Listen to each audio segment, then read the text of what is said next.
Bonjour à toutes et à tous. Aujourd'hui, on va parler de Doctor Who.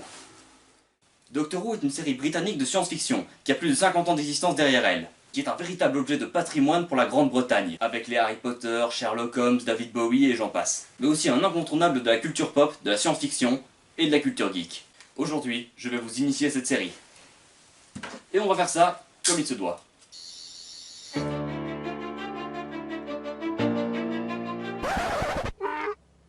Qu'est-ce que tu fous là? Si tu veux le faire comme il se doit, je m'incruste. Non mais qu'est-ce que tu fous sur un âne?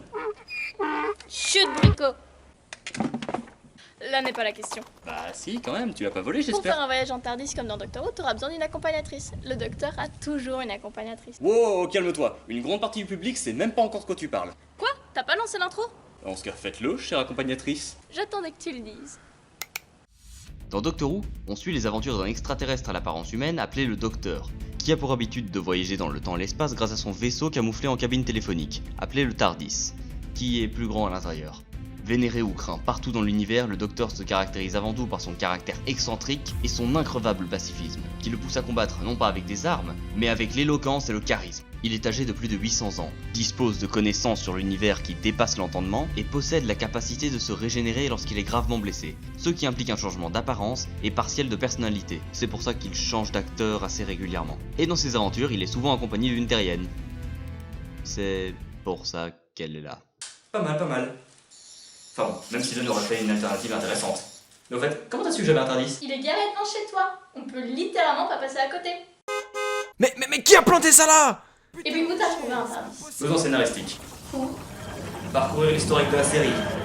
Accroche-toi, c'est parti!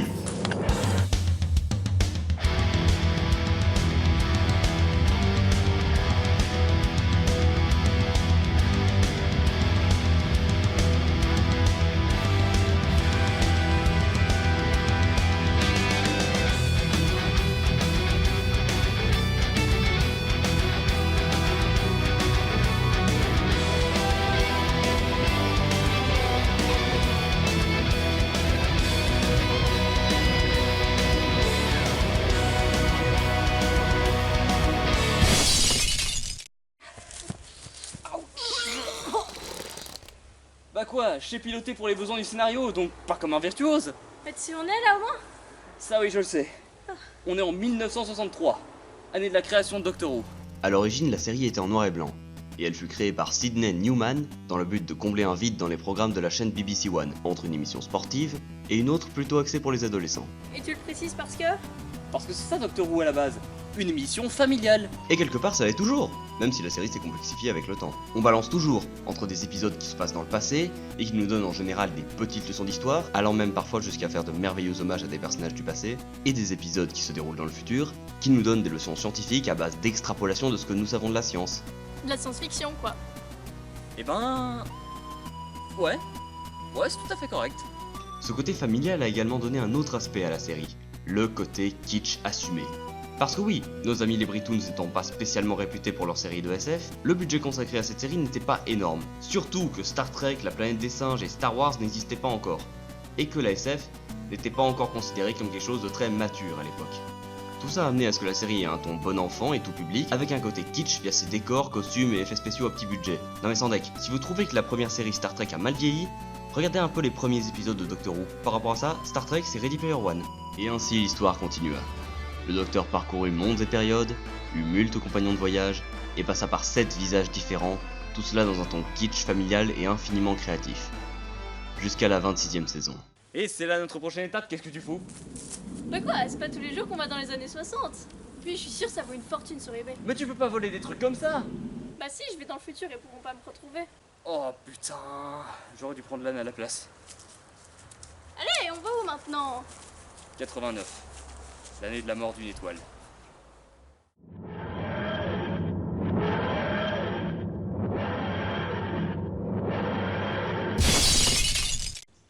Attends, là on est dans les années 80. Ouais. La décennie de Retour vers le futur de Dirty Dancing, de Ghostbusters, Oui. du débarquement des animés en Europe, de la naissance de Mario et Zelda, Oui. de Michael Jackson, des sons comme Sweet Dream et Take On Me. C'est bon, j'ai compris où est-ce que tu veux en venir. On peut un peu rester. Bon, d'accord.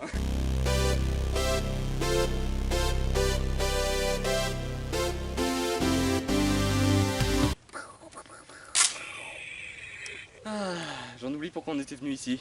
T'avais parlé de la mort d'une étoile ou d'un truc du genre. C'est vrai.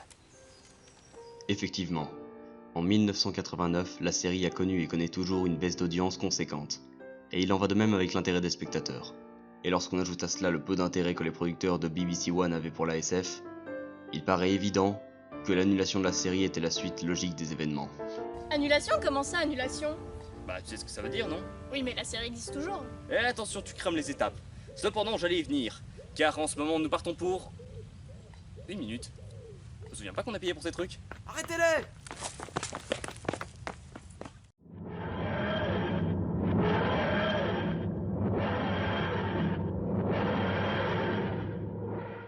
Oh, regarde, on s'est pas craché.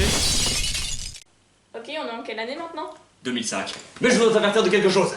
On est dans une période qu'on a connue. Pire, une période où nous étions des enfants. Donc il ne faut, sous aucun prétexte... Fais bon boy, sa mère. J'adore. Et vive 2005, putain. Tu ne crois pas si bien dire. Car la série avait beau s'être éteinte, elle était restée dans le cœur des gens, qui ont donc cherché à la faire revivre. Notamment en 96 avec un téléfilm qui n'a pas récolté beaucoup d'audience mais qui est resté canonique, et durant lequel le Docteur a connu un 8e visage. Mais c'est en 2005 que les choses sont devenues sérieuses.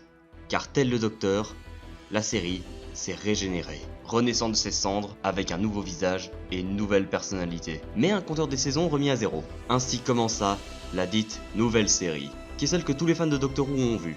L'ancienne étant très longue, ayant très mal vieilli surtout niveau effets spéciaux, et certains épisodes n'étant même pas trouvables en français ou en sous-titré, voire ont été complètement perdus, et du coup on n'a que quelques reconstitutions assez irregardables. Pas mal de gens, comme moi, se sont contentés de ne regarder que la nouvelle série, ne fût-ce que dans un premier temps, et ça ne vous empêche en rien de vous proclamer fan de Doctor Who à raison. Donc si vous vous y mettez, commencez par là. Le showrunner de cette nouvelle série fut dans un premier temps Russell T Davies, qui s'est occupé des saisons 1 à 4, qui ont vu se succéder en rôle principal Christopher Eccleston, qui n'est resté qu'une saison, et David Tennant. Russell T Davies et ses deux acteurs ont clairement su apporter leur pierre à l'édifice poussiéreux qu'était devenue cette série, tout en restant fidèle à ce qu'elle était. La série prenait une tournure d'action, aventure, épique et grandiose, malgré son aspect série B assumé, avec des effets spéciaux vieillots, petit budget qui collent parfaitement au propos. Son successeur fut l'excellent bien que controversé Steven Moffat, qui s'est occupé des saisons 5 à 10. Et l'héritage de Sir Tennant le charismatique a été assuré d'abord par le génialissime Matt Smith, puis par le fabuleux Peter Capaldi. Moffat avait clairement envie de porter la série à un autre niveau, en actualisant les effets spéciaux et en apportant cette atmosphère de conte de fées enfantin néanmoins ingénieux, et fidèle au côté science-fiction. La série est depuis 2018 sous la plume de Chris Chibnall, avec pour la première fois une femme dans le rôle du Docteur, la talentueuse Jodie Whittaker. La saison 11 a été loin de faire l'unanimité et en a déçu beaucoup, mais est-ce que les fans ont perdu foi en la série pour autant? Certainement pas. Parce que Davies, Moffat, Chibnall et tous les autres showrunners de la série ainsi que les fans ont compris quelle était l'essence même de Doctor Who. Qui est? Je peux pas te le dire. Mais je peux te le montrer.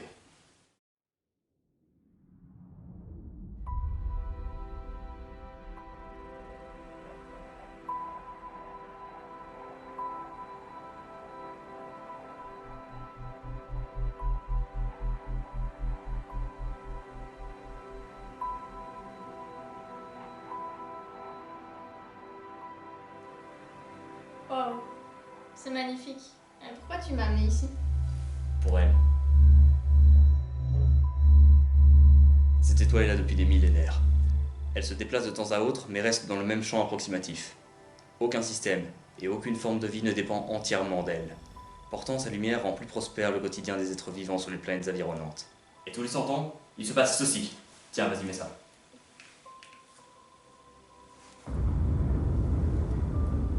Tu peux les enlever.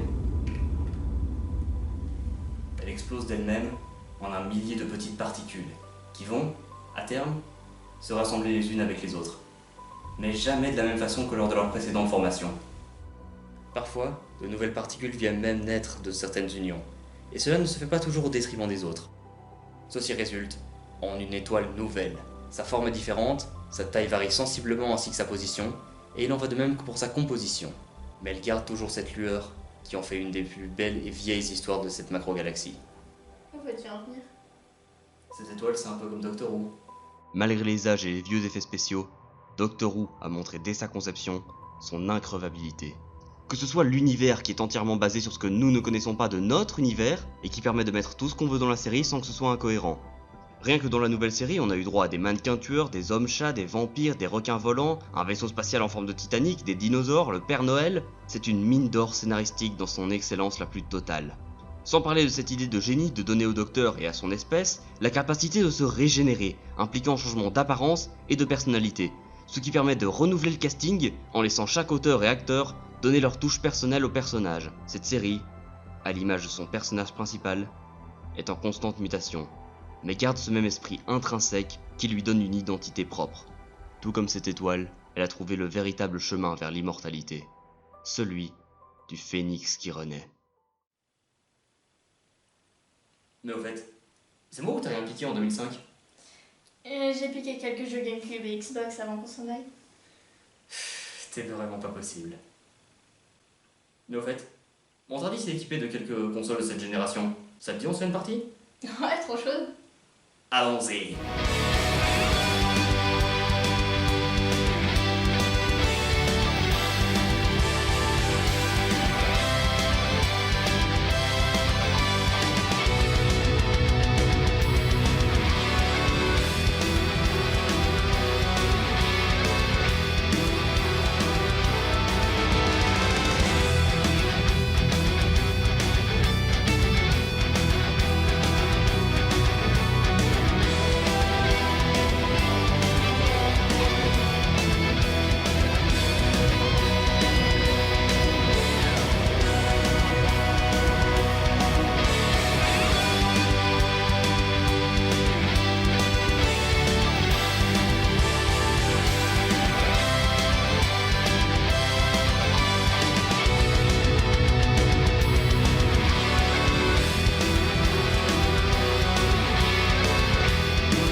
Mais ça fait combien de temps que t'es là, toi?